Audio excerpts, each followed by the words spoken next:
উজনি অসমৰ এটি সক্ৰিয় আৰু পুৰণা সাংবাদিকৰ মঞ্চ মৰাণ প্ৰেছ ক্লাবে আজি ৩২টা বৰ্ষ পূৰ্ণ কৰিছে। আজি আমাৰ ৩৩ সংখ্যক প্ৰতিষ্ঠা দিৱস। আমি এই দিনটোৰ লগত সংগতি ৰক্ষা কৰি আমাৰ অঞ্চলটোৰ এগৰাকী বিশিষ্ট সমাজকৰ্মী, একেদৰে চাহ খেতিয়ক, ক্ৰীড়াপ্ৰেমী আৰু সমাজ সংগঠক শ্ৰীযুত লেখক কোচ ডাঙৰীয়াৰ হাতে মৰাণ প্ৰেছ ক্লাবৰ এই মাহৰ অতিথিৰূপে অনুষ্ঠানটো আমি ভাৱ বিনিময় কৰিছিলোঁ। সকলোৱে জানেই ইতিমধ্যে সুকোমল চাহ নামৰ এবিধ এটা চাহ ব্ৰেণ্ড তেখেতে বিশ্বজোৰা খ্যাতি মৰাণবাসীলৈ কঢ়িয়াই আনিছে।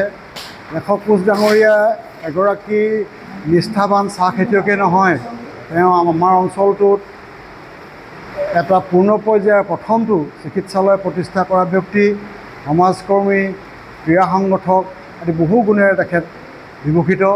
আমি আজি আমাৰ অঞ্চলটোৰ বিভিন্ন প্ৰান্তৰ সংবাদসেৱীসকল আৰু জাতীয় সংগঠন, সদৌ অসম ছাত্ৰ সন্থা, টাই আহোম ছাত্ৰ সন্থা, যুৱ ছাত্ৰ পৰিষদ, টাইপা, ভাষা সাহিত্য সভাকে ধৰি বিভিন্ন প্ৰায় 16টা মঞ্চৰ প্ৰতিনিধিয়ে তেখেতক আজি ইয়াতে এই অনুষ্ঠানটোতে অভিনন্দন জ্ঞাপন কৰে, শুভেচ্ছা জ্ঞাপন কৰে। আমি তেখেতৰ সুস্বাস্থ্য কামনা কৰিছোঁ আৰু তেখেতে দেখুৱাই যোৱা পথেৰে আমাৰ নতুন পুৰুষ, নতুন প্ৰজন্মই যাতে আগত দিনত জাতীয় চেতনা সম্পৃক্ত এটা মনেৰে নিজৰ ভাৱ প্ৰকাশ কৰিব পাৰে আৰু আগবাঢ়িব পাৰে, সেই ধাৰণা দিবৰ বাবে আজি আমাৰ সংবাদসেৱীসকলে তেখেতৰ লগত ভাৱ বিনিময় কৰে। তেখেতৰ এই জীৱনৰ আৰম্ভণিৰ পৰা এতিয়ালৈকে এই যি পৰ্যায়ত আহি উপনীত হ'ল তাৰ এটা ধাৰণা আমাক সকলোকে দিলে। মই পুনৰবাৰ এই আপাহতে তেখেতৰ সুস্বাস্থ্য আৰু মংগল কামনা কৰিছোঁ। ভাল লাগিল। মই ভবা নাছিলোঁ এনেকুৱা এটা এই আয়োজন কৰিব বুলি। মই এই বিষয়ে বিশেষ অভিজ্ঞ নহয়, তাৰমানে সেইকাৰণে এইটো কথা কৈছোঁ। মই নিজৰ কাম কৰি নিজৰ তাত ব্যস্ত থাকোঁ। বৰ বিশেষভাৱে মই মানে সামাজিক কামত ইনডাইৰেক্টলি চাওঁ, ডাইৰেক্টলি মই কম থাকোঁ। গতিকে ইমানখিনি মই সময়ত পাম বা এইধৰণে কৰিম বুলি ভবা নাছিলোঁ, এনেকুৱা সুযোগ পাম বুলি ভবা নাছিলোঁ। তাৰ বাবে ধন্যবাদ। যুৱ প্ৰজন্মক কম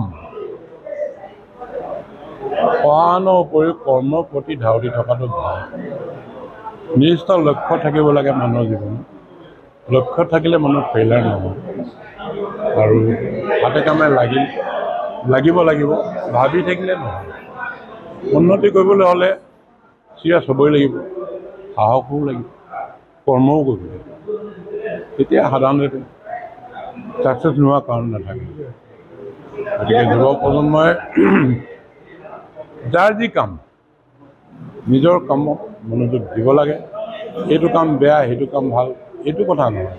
যাৰ যি কাম চিৰিয়াছলি কৰিব লাগে, কৰিলে মানুহ ছাকচেছ হয়। সংকটৰ মানে কথা হ'ল এইটো মেইন কথা হ'ল মাৰ্কেট আজি ক্ৰেছ কৰিছে, মাৰ্কেট বেয়া হৈছে। মই অথনি আগতেই ক'লোঁ এইবিলাক, এতিয়া যি কাৰণবিলাক মাৰ্কেটত পৰি গৈছে। গতিকে এইটো ধৰিবলৈ হ'লে আমাৰ চৰকাৰৰ ফালৰ পৰাও মানে ইণ্টাৰেষ্ট ল'ব লাগিব। ইণ্ডাষ্ট্ৰীটো জীয়াই ৰাখিবলৈ হ'লে চৰকাৰেও, আমি চাহ বাগিচাৰ মালিকসকল বা আমাৰ ক্ষুদ্ৰ চাহ খেতিয়সকলে কি কাৰণত কি সমস্যাত ভুগি আছোঁ, কি কাৰণত আগবাঢ়িব পৰা নাই, এইখিনি জানিবলৈ চৰকাৰে চেষ্টা কৰিব লাগে। আৰু এই ইণ্ডাষ্ট্ৰীটো জীয়াই ৰাখিবলৈ চৰকাৰৰ মানে বহুত কৰিব লগা আছে। তেওঁলোকে এনেই মুখতে কিবা কথা কৈ আছে, আমুক কৈছে তামুক কৈছে, প্ৰেক্টিকেলি একো হোৱা দেখা নাই। এই অৱস্থাত আজি চাহৰ দাম আজি 10-15 বছৰে যিটো দাম, সেই 100 পৰা 200 টকাৰ ভিতৰতে চলি আছে। আৰু অন্যান্য বস্তু প্ৰত্যেকটোৱে দাম বাঢ়িছে। তেনে অৱস্থাত এই ইণ্ডাষ্ট্ৰী কেনেকৈ জীয়াই ৰাখিবলৈ হ'লে তো কিবা এটা চৰকাৰে ব্যৱস্থা ল'বই লাগিব, চাহৰ দাম বঢ়াবই লাগিব। বা কি কাৰণেনো চাহটো ভাল বনা নাই, সেই কথাটো চিন্তা কৰি কিবা ব্যৱস্থা কৰিব লাগে। যিখিনি কৰিলে নেকি হয়গৈ, সেইবোৰ আৰু কথা নহয়। এনেই ভাল পাওঁ, বেডমিণ্টন ভাল পাওঁ, নিজেও অলপ খেলিছিলোঁ। এতিয়াও ধৰক মই নিজে ভাল পোৱা খেলটোৰ প্ৰতি এটা প্ৰত্যেকৰ ইণ্টাৰেষ্ট নাথাকে জানো। সেইকাৰণে ভাবিছোঁ যে মই বহুত দিনৰ মনতে ভাবি আছোঁ দেই, যদি মাটি এডোখৰ পাওঁ এটা ষ্টেডিয়াম বনাই দিবলৈ মনৰ এটা আশা মৰাণত, যিহেতু মোৰ মৰাণখনটো মোৰেই ন, গতিকে মৰাণত কিবা যদি দিব পাৰোঁ মোৰ মনত শান্তি পাওঁ।